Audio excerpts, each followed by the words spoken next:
Je voyais parfois des gens qui avaient le mascara qui coulait et ce n'était pas agréable à voir. Et je pense que même pour elles, ce n'est pas du tout agréable à vivre.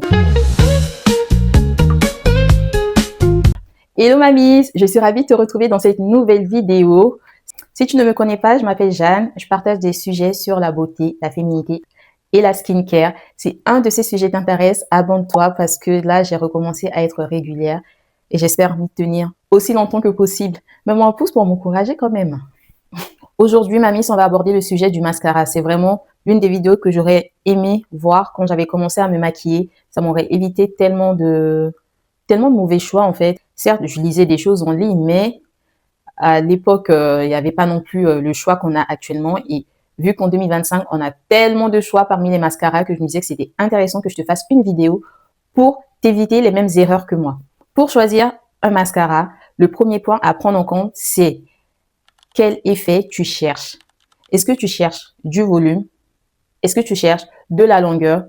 Ou par exemple, tu cherches les deux. Est-ce que tu cherches un mascara qui tient dans la journée aussi longtemps que possible, qui tient avec le temps? Par exemple, nous en Bretagne, il pleut énormément, que tu veuilles pas que ton mascara coule, parce que sans te mentir, quand j'étais petite, je pense que les mascaras waterproof n'étaient pas aussi, soit ça n'existait pas, soit ce n'était pas autant populaire. Alors je voyais parfois des gens qui avaient le mascara qui coulait et ce n'était pas agréable à voir. Et je pense que même pour elles, ce n'est pas du tout agréable à vivre. D'où l'intérêt de savoir l'effet recherché.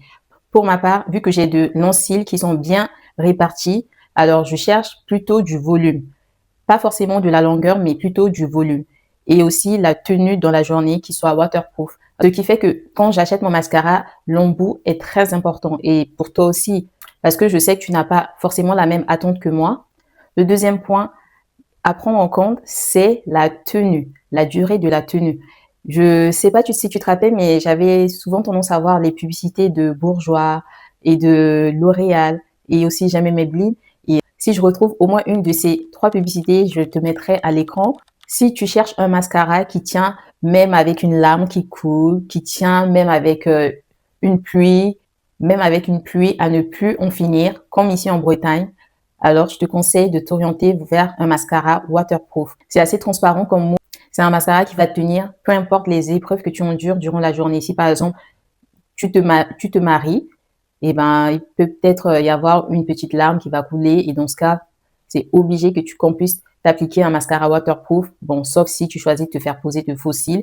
Mais par exemple, si tu vas à une soirée, aussi, je te conseillerais un mascara waterproof parce que lorsqu'on est dans une soirée, on bouge, on transpire et puis la sueur aussi peut couler, peu importe si on pleure ou pas, mais la sueur aussi peut couler. Et si la sueur plus le mascara tombe dans tes yeux, je te dis même pas la douleur.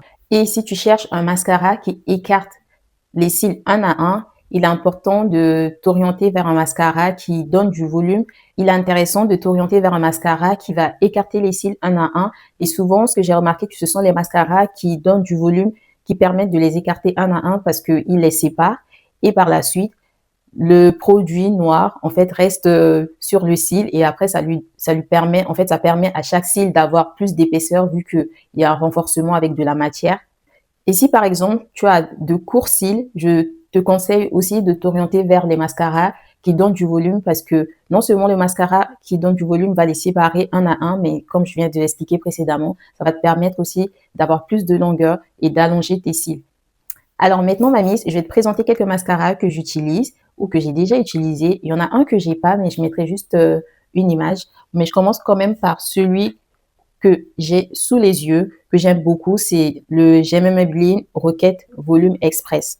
Je te mettrai une photo, mais voilà à quoi ça ressemble. Et je l'ai acheté, c'est l'un des premiers mascaras que j'ai acheté pour me donner du volume, pour avoir de longs cils, les yeux de biche.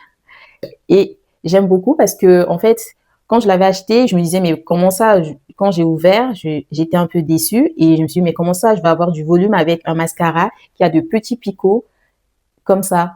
Et j'ai compris par la suite qu'en fait, c'est le fait que ce soit en silicone, dans cette matière et pas en fibre, qui fait que ça donne du volume. Et j'en profite aussi pour rajouter que si tu veux un mascara qui te donne du volume et qui te donne l'effet cil à cil, oriente-toi vers les mascaras avec des bouts en silicone comme celui-là.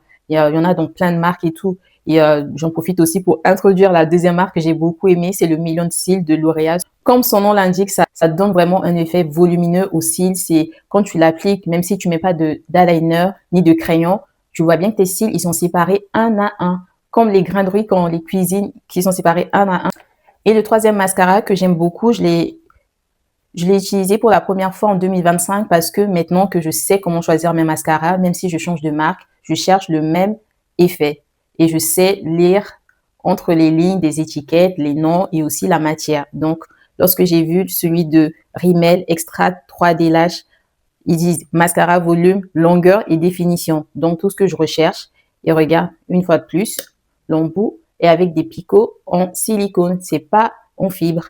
Et les mascaras en fibre, ce que j'ai compris, c'est que c'est vraiment pour ceux qui cherchent un effet paquet. Après, tu peux faire l'effet paquet, que ce soit bien fait. Il faut vraiment savoir bien appliquer le mascara si tu te tournes vers les mascaras en fibre, comme celui de Fenty Beauty par exemple. Mais désormais, même si je sais comment l'appliquer, c'est pas mon préféré du tout. Ça faisait partie d'une box de maquillage que j'avais acheté et regarde. Et vraiment, regarde. Il y a encore, quand je le sors, regarde, on voit vraiment que c'est en paquet, quoi. Donc, si tu sais pas bien appliquer du mascara, malheureusement, mamie, ce mascara ne te conviendra pas.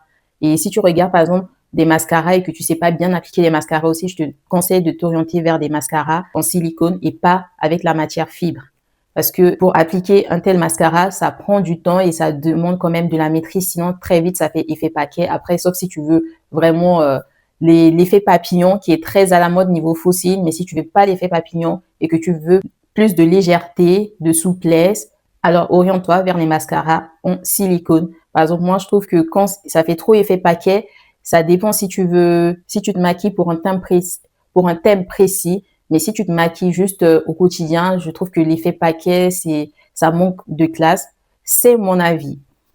Et si ça peut t'aider, le mascara que j'ai appliqué aujourd'hui, c'est celui de Rimmel. Il faut aussi savoir que c'est important de regarder la durée quand tu ouvres le mascara parce que celui-là, par exemple, c'est 12 mois. Mais celui de J'aime Maybelline que je t'ai présenté, c'est que 6 mois.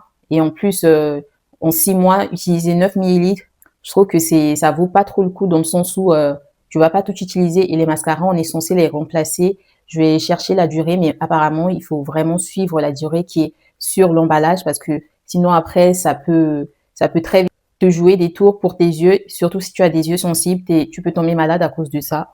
On veut se faire belle, mais on veut pas tomber malade quand même. Et voilà mamie, c'est tout pour cette vidéo. J'espère qu'elle t'a plu et qu'elle t'aura aidé à bien choisir ton mascara. Dis-moi en commentaire si tu as des questions. Et je suis même curieuse de savoir quel est ton mascara préféré. Moi, mon mascara préféré à ce jour, c'est Million de cils de L'Oréal. Mais depuis que j'utilise celui-là, vraiment, il y a un très bon rapport qualité-prix. Et comme je te disais, par rapport à la quantité et la durée dans le temps, c'est que là, j'ai 8 millilitres pour 12 mois. Et en plus, il coûte moins cher que celui de L'Oréal. Donc, on veut se faire du bien et aussi à travers son portefeuille. Donc, moi, celui-là, il me convient parfaitement. Si tu es arrivé jusque-là, mamie, c'est que la vidéo t'a vraiment plu. Alors, n'hésite pas à partager à une autre miss qui en aura besoin. Je te dis à la prochaine. Bisous.